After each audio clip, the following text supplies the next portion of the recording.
اور دوسرا ہوتا ہے گناہ سرزد ہو جانے کا غم، یہ بھی ہر وقت ساتھ لگا ہوا ہے، زبان سے جھوٹ نہ نکل جائے، ہر وقت محتاط رہنا پڑتا ہے، کوئی مشتبہ چیز منہ میں نہ چلی جائے، ہر وقت ویجیلنٹ رہنا پڑتا ہے، انسان ذرا سا لاپرواہ ہوا کہیں نہ کہیں ٹھوکر کھا جاتا ہے، تو گناہ سرزد ہونے کا بھی غم۔ چنانچہ ایک مرتبہ اللہ کے پیارے حبیب صلی اللہ علیہ وسلم گھر تشریف لائے تو بستر کے اوپر ایک کھجور پڑی تھی، اللہ کے حبیب صلی اللہ علیہ وسلم نے اس کو اٹھا کے کھا لیا۔ اب کھانے کے بعد خیال آیا کہ میرے گھر میں تو کئی مرتبہ صدقے کی بھی کھجوریں آتی ہیں، اور صدقہ کی کھجور ہم تو استعمال نہیں کرتے، ہم تو آگے دے دیتے ہیں، پتہ نہیں یہ کھجور کا ہے۔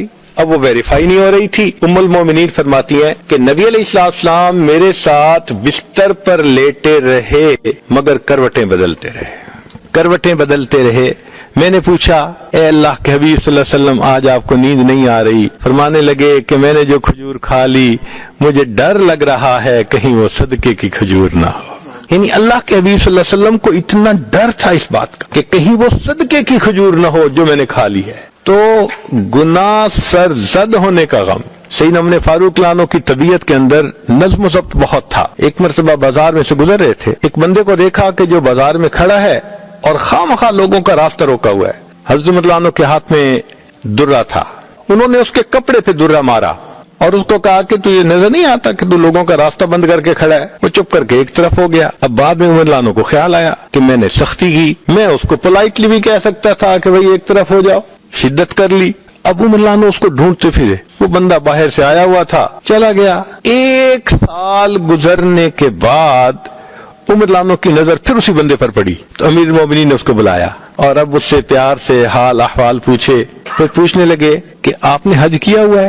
اس نے کہا کیا تو نہیں، شوق بڑا ہے وسائل نہیں ہے۔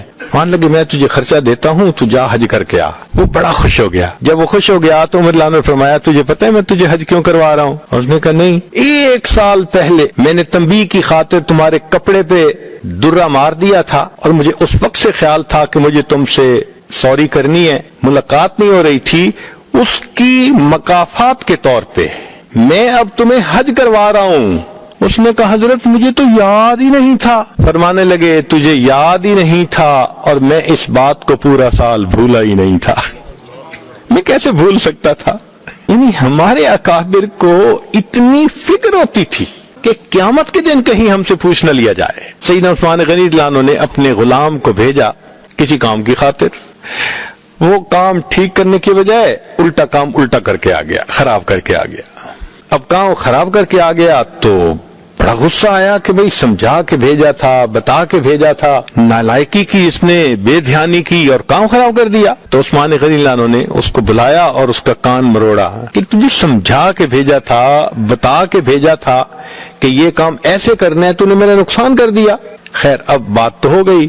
کچھ وقت کے بعد عثمان غنی لانو کو خیال آیا کہ میں نے اس کے کان مروڑے، اگر یہ قیامت کے دن مجھ سے مطالبہ کرے گا تو میں کیا جواب دوں گا؟ اب اس خیال کو ریزسٹ نہ کر سکے، کچھ دیر کے بعد اس غلام کو بلایا اور بلا کے کہا کہ بھئی آؤ۔ قریب آیا، فرمان لگے کہ میرا کان پکڑ کے مروڑو۔ اس نے کہا کیوں؟ فرمان اس لیے کہ میں نے تمہارا کان مروڑا ہے، تم میرا کان مروڑو۔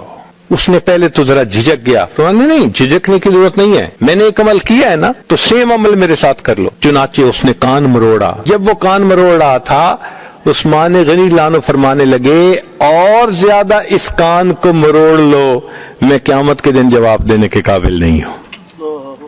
یہ ہمارے اکابرین کا حال تھا کہ ہم سے دنیا میں کوئی کوتاہی سرزد نہ ہو جائے۔ سوشل میڈیا پر سب سے قدیم اور سب سے ریلائبل برانڈ درسقرآن.com